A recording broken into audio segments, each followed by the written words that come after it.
Hey everyone, welcome to Quad Radio once again as we turn our attention back to the Grand National Cross Country Championship and one of the icons of the sport, the man, the myth, the legend, the 9-time GNCC champion, Bill Ballance. Hey Bill, what's going on, buddy? Oh, doing pretty good. We've just been staying busy trying to get ready for this next season, working and training a lot with Taylor and Walker and trying some new products and just getting ready. Yeah, I know I had a chance to talk to Walker earlier this week, and he was telling me that he thought the bike was fine, man, but being the perfectionist that you are, that you got some ideas up your sleeve, and you're working on a few new things for the 2012 season, it looks like. Yeah, we've got a new front end that we've designed up for the bike that we've been doing some testing on the last few weeks. It's working a lot better.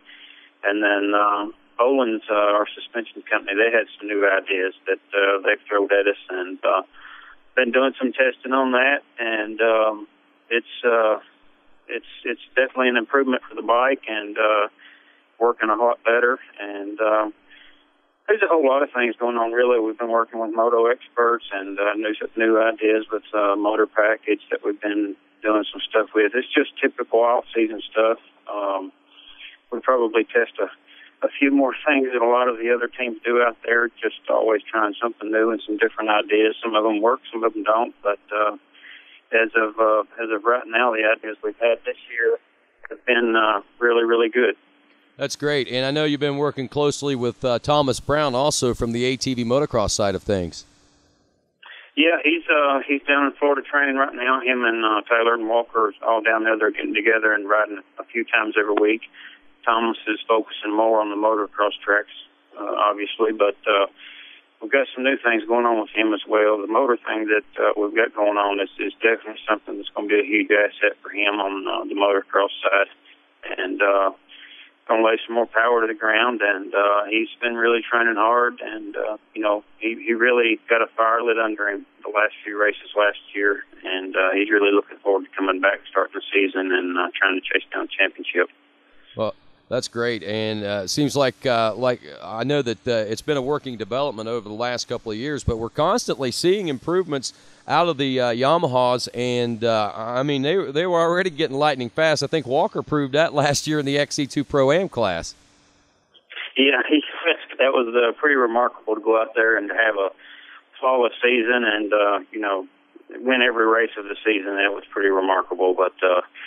He's now regrouping and ready to tackle the pro class and see what he can do there. So he's kept his head. He's got a level head, and they've been training hard. Him and Taylor's been training hard together, pushing each other. So they're really ready to get after it.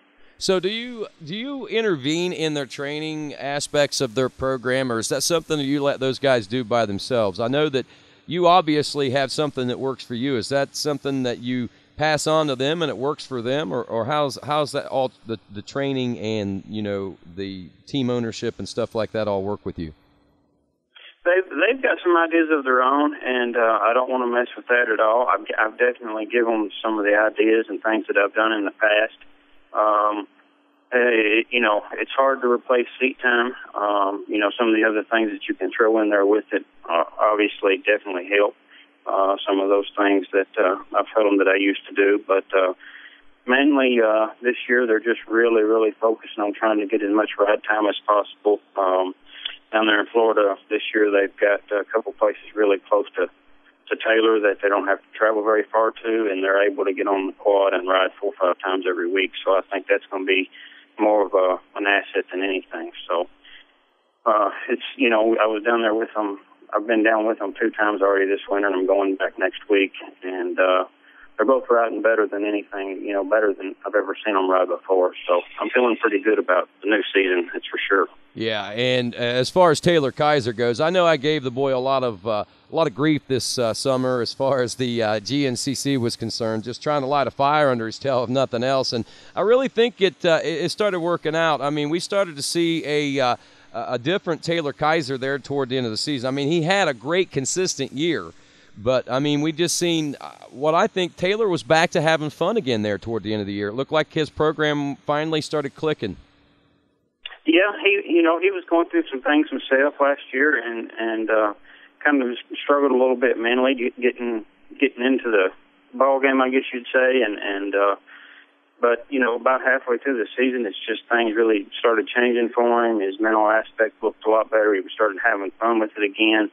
And actually, he quit working as hard as what he had been. I think he was just pushing himself so hard that, he'd lost the concept of having a little fun with it along the way. So he's towards the end of the season, he was really pushing hard down there at Loretta's. He was definitely, he should have had that one in the bag for sure. Just a small mishap there when he was out front on the last lap and pulling away the way he was. He was definitely showing his speed and the way he'd been training. But just a little bad luck took him out of that. But Taylor's one that this year that I really see winning some races. I think it's going to surprise a whole lot of people going from a season where he never won a single race to coming back in this year and putting it on some boys.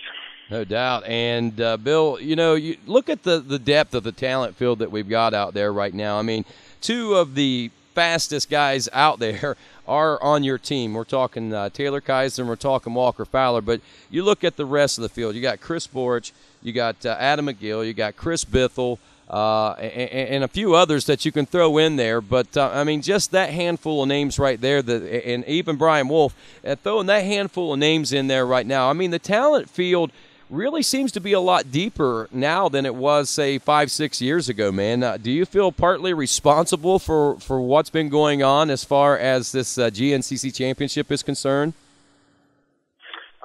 I don't know that it's so much my doing. I think a lot of guys is gotten hungry, and a lot of people still in love with the sport and what they're doing, and really tried pushing things to the next level. And you've got more guys that's wanting to get out there and win a championship now, and it's making it really exciting. And it also makes it tougher on the guys that's out there racing because they can't afford to go out there and have a bad day, because instead of having a bad day and getting third or fourth, they might wind up seeing themselves seventh or eighth. And so they've got to get in it and stay in it every single race, keep their heads down, stay focused on what they're doing, because to win a championship now, you're not just racing against 2 or 3 guys. It's like you said, it's 5, 6, 7 guys out there that can take it away from you. Yeah, and I'm not taking away from anything that we had back whenever you were running for your championships, because I was just sitting here thinking about maybe the talent field was just as deep back when you were running for your championships, because, taking the names like Matt Smiley and William Yoakley, of course, yourself, and a lot of other guys, of course, that were vying for that championship out there. I guess the talent field's always been pretty deep in the GNCC. It has been, over the years, it has been pretty deep. There's always been several contenders to get out there and charge for it.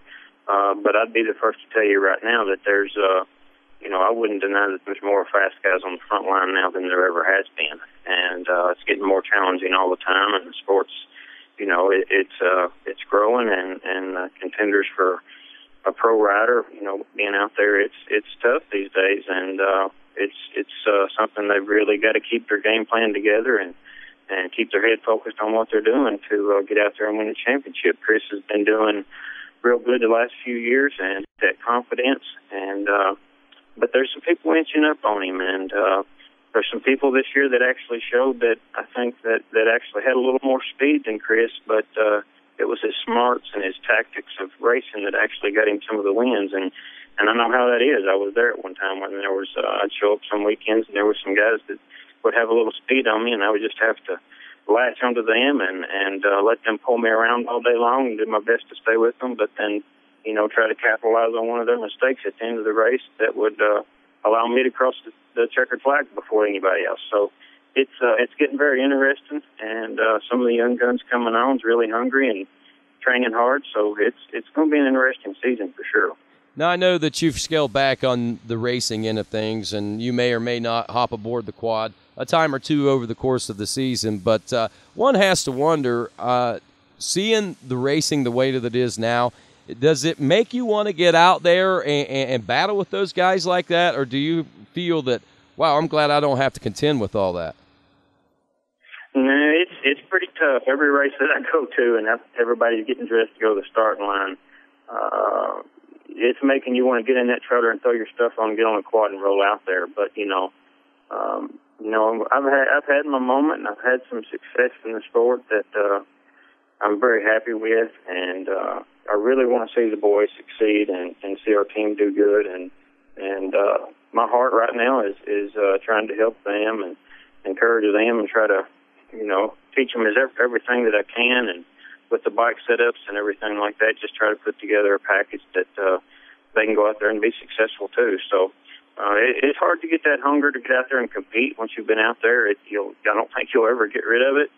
And, from time to time, I'll still get out there a time or two probably throughout the year, whether it's if I've been able to train a little bit during the summer when things are slow and there's not a lot going on, then I might show up and race a race or two. But going out there and trying to compete like I did at Loretta's when you had basically no seat time and go out there and run a 2-hour race, it's not a whole lot of fun to go out there and beat yourself up that much when you're not ready for it. So I think anytime that I show up to do it anymore, I'll make sure that I've had a little bit of seat time and make sure that I'm physically ready to take the beating for sure. That sounds pretty good advice to yourself for sure. Think about this the next time, huh? But that's great, Bill. And I mean, it's good to see that you're still in the sport the way that you are. I mean, most of the people that race this sport do kind of stick around with it, but a lot of guys just kind of, walk away and go into another career and just kind of like, you don't hear a whole lot more of them later on. But you've made a home in the industry, and with Ballance Racing down there, man, you guys got a heck of a shop, and you guys are doing a lot of stuff down there from what I understand. Yeah, it's picking up and growing quite a bit. Sometimes it's growing a little faster than what we can keep up with. Running the race team and doing the shop too it keeps Brock and myself running sometimes. So we've got some stuff that we're doing to try to get some more help in right now. But it's really growing fast. We're doing a lot of the Raptor 125 and 250 stuff for the kids out there. Doing a lot of bike builds and suspension builds, and I've really gotten hooked in with a lot of companies that actually sponsor the race team. Because of that relationship, they've given me kind of some special deals on some things, Holands and Lone Star, different companies out there that I can, I'm able to work a relationship because of that, to where I can resell and, resell some of their products to some of the people that's out there in the industry looking for something for better prices. And then, a lot of what we got to offer is bike setup. There's a lot of guys now that's coming and bringing their bikes in. They might not buy but just a couple parts to put on their quad, but they're basically coming to get their bike flipped over, and something they don't get everywhere, where they bring in what they've got, and maybe the shocks are resprung and revalved and sent back out the door to where it's actually set up for that person. And it's that part of the shop's really, really growing, because most of the people that's leaving are pretty ecstatic with what they've got and didn't know that their quad could work as good as what it actually, is now that it's set up right. So there's a lot of stuff going on there, and just hard to keep up with it all sometimes. I tell you, that's a good problem to have, though. That's for sure. It shows good signs for the industry if you can keep busy like that in a small shop. And Bill, just appreciate everything that you do for the industry, and I hope that I can get in contact with you over the course of the coming weeks and months, and we'll break down the season maybe. And I'd also like to do a little Bill Ballance history night sometime, so maybe we'll check back in with you here pretty soon on that. Oh, that sounds good. Anytime, man. All righty. Bill, say anybody wants to get a hold of you and have you take a look at stuff. I know you're down there in Bowling Green. What's the, I guess, protocol to get you to look at their stuff? Here at Balance, we got balanceracing.net is our website. We've got some stuff that's getting ready to come up on ATV riders.